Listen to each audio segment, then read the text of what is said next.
got a lot I gotta try to get done. I'm gonna try to get this cooling system pretty much finished up. I won't be able to finish it completely just for the fact of I got a thermostat housing, but I didn't get a gasket for it. So I'm just gonna end up cutting that core support for now and doing some mock-up fittings to try to, you know, make me a radiator stay. But let's get going.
Sounds like I don't have any air.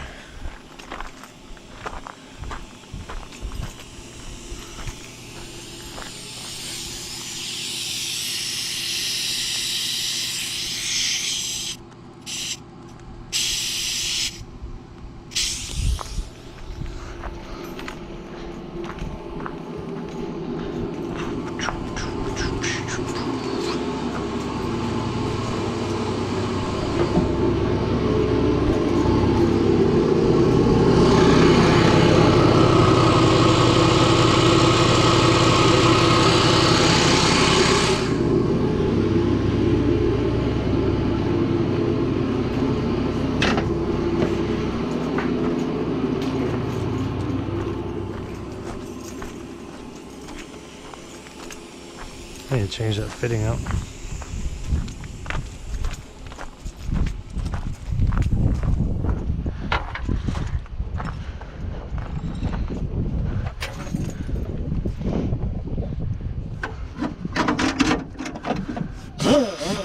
Here, come over here. Come, no, the other side. Over here. Stand here beside me.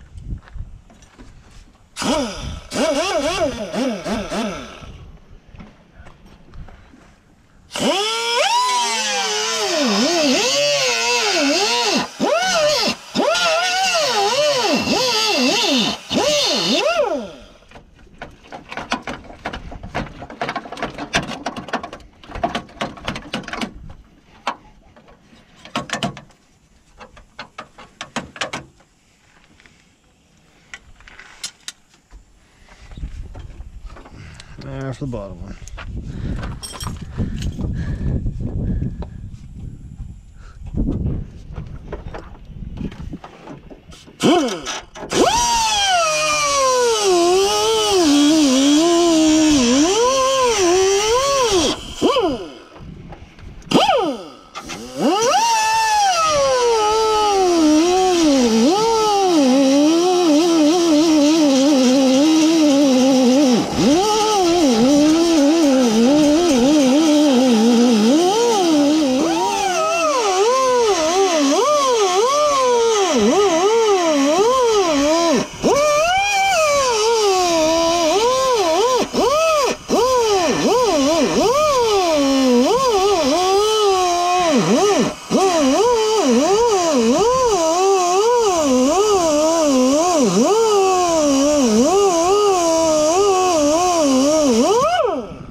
Yeah, I'm losing so much air from this one air hose.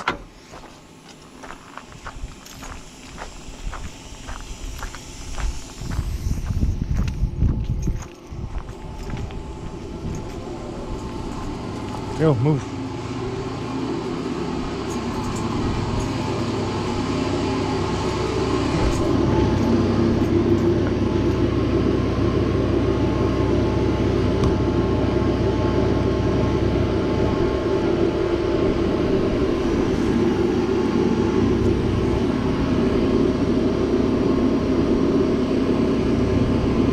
Alright, 45 PSI, same go.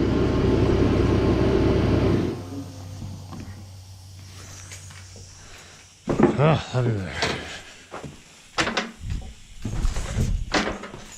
Forgot we had the pressure regulator. Daddy, What? I showed you how to open it. Look.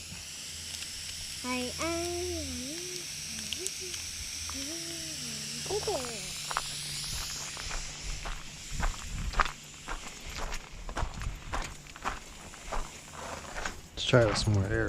There we go.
Alright, that's that part.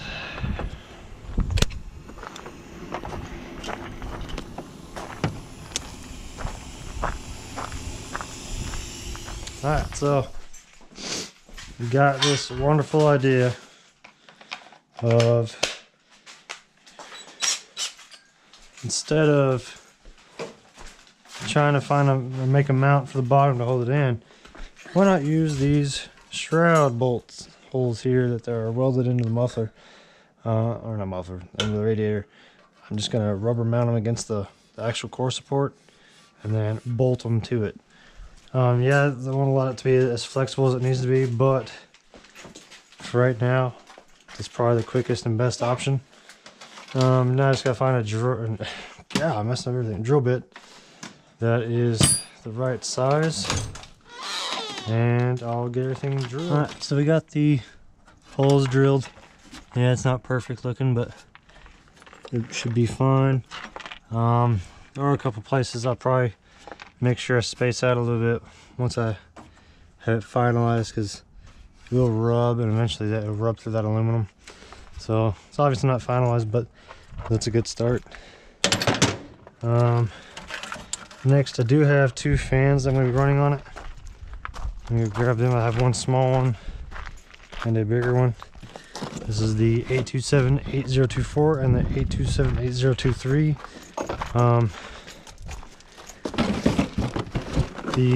This one in particular is the 112, which is a 12-inch fan, 1100 CFM, and then that's my low-speed fan, And then this one is the 116. It's a 16-inch fan at 2200 CFM, so that was a lot more airflow. This will be kind of the just cruising around town, prevent it from overheating, and that one will kick on once it is got warmer. But this one will be a push fan, whereas the bigger fan will go in the back and be a pull fan since it's a higher CFM. I just have to try to get this fitted in here, so it will be tight.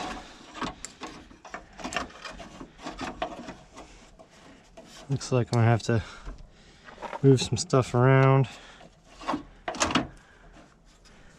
especially these little bands here. I might actually move it to the other side because it looks like it's gonna be a little offset here, but looks like I can actually probably put this straight on.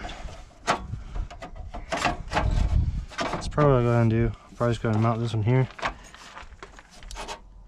just up against it like that, and then the other one will actually be dead center because it's, you know, a bigger one, so that way I can kind of still cool here, but still have the secondary fan.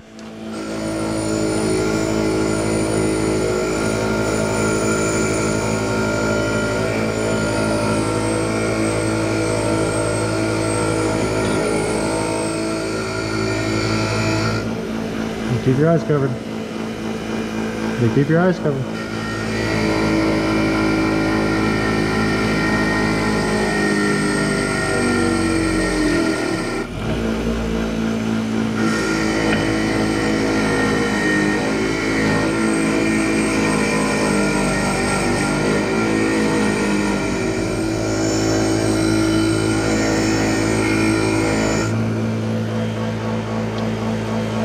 We almost got it all.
Is that fun?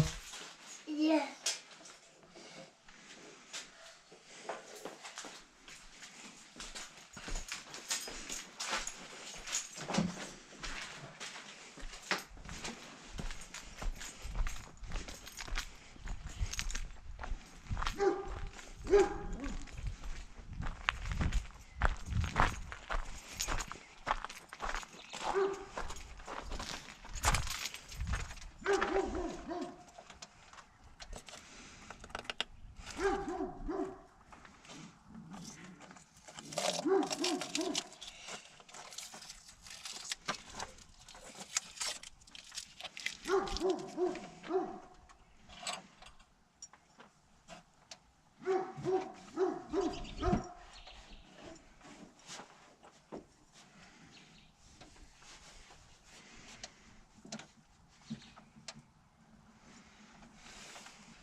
Serious?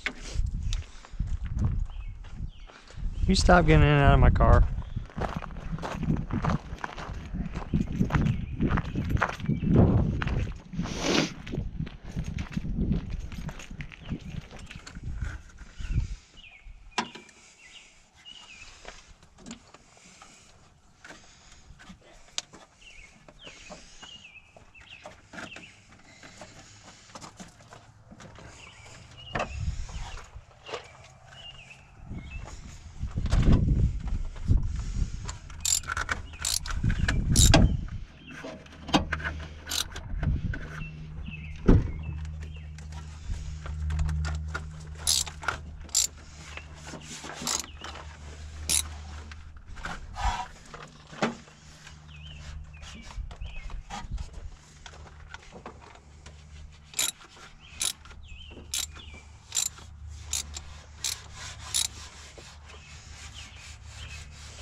No, I might need that later. No, I might need it later.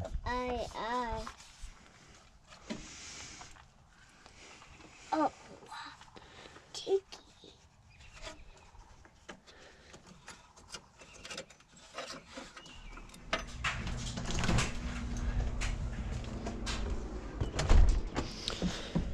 All right.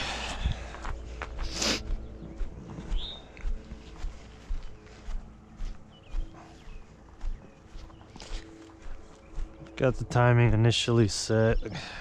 Got a total of 36 degrees. So that's with the vacuum advance setup. My dog looks like it dies every time it takes a nap. She's alive. Was decently nice today too. It's like 65, 60, 66 degrees, something like that.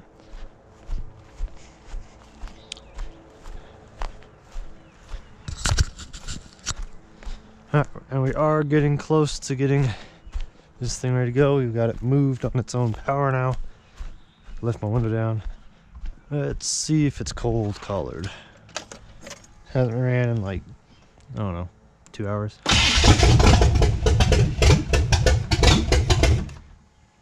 Huh, so it does start pretty good by itself still.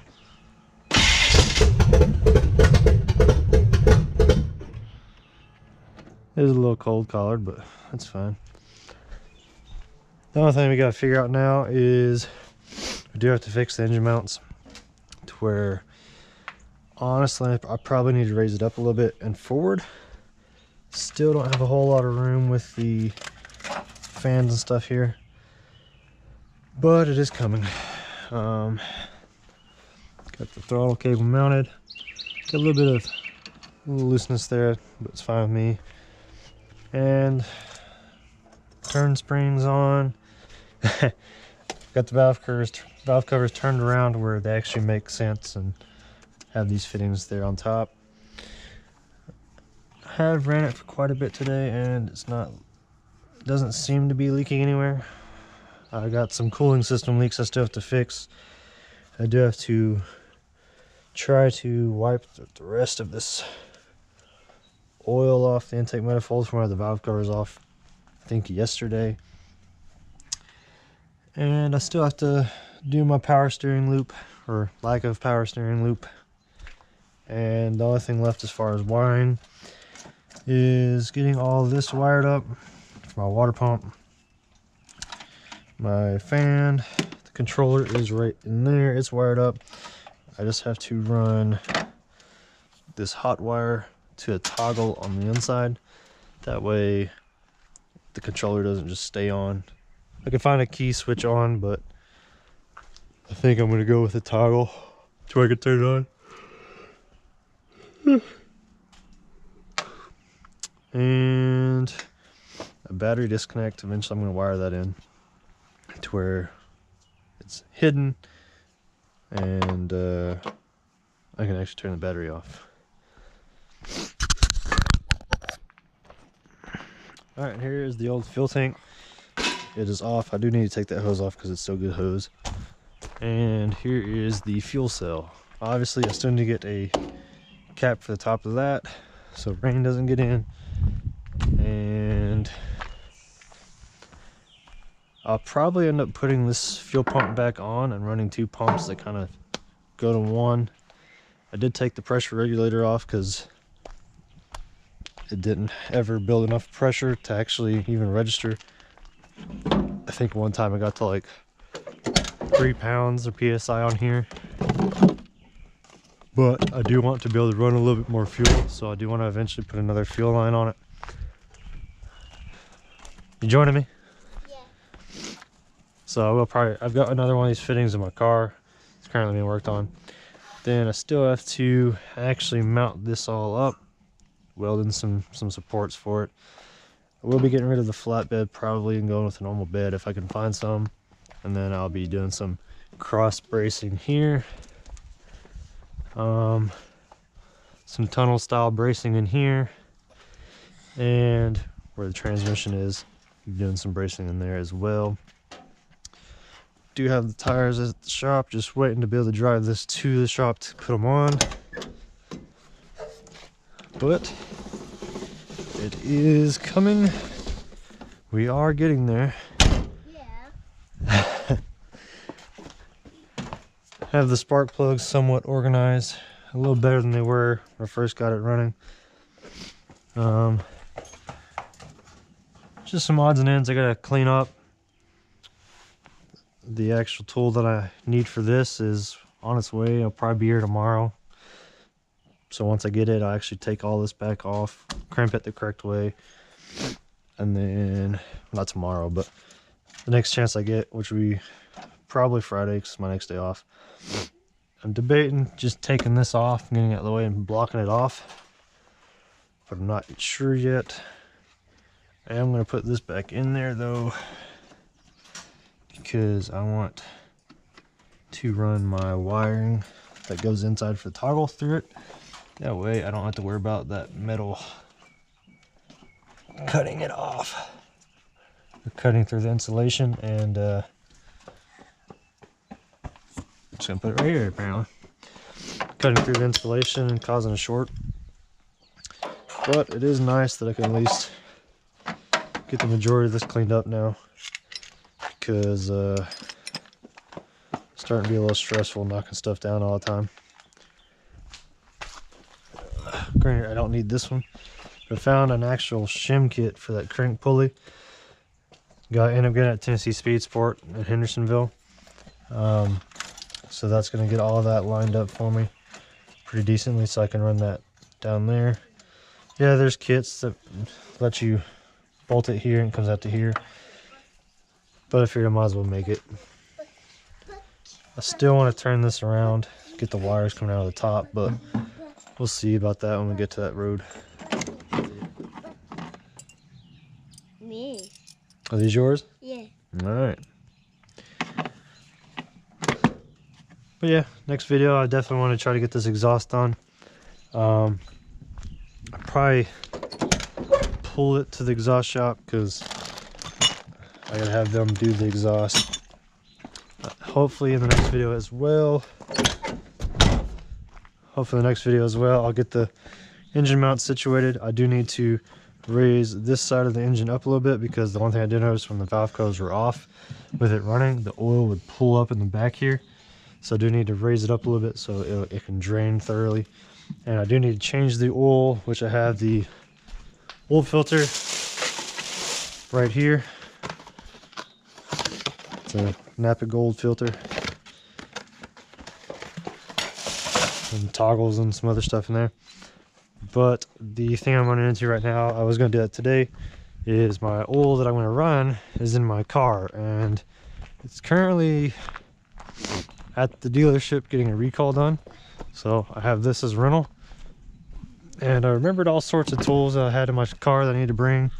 One thing I forgot was the oil. So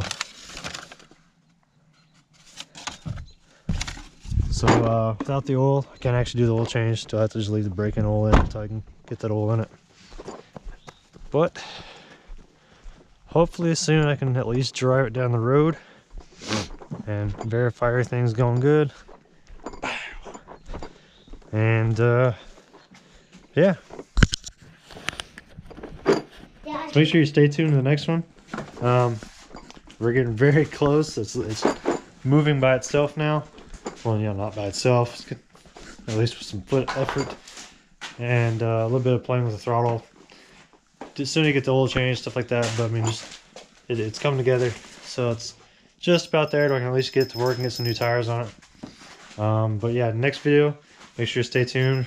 Hopefully we're gonna be getting this exhaust done, and we'll definitely take you along with that, because the exhaust place we get, or the place we get our exhaust work done, not supposed to, but to do allow us to watch them put the exhaust on, because it's kind of fun and cool.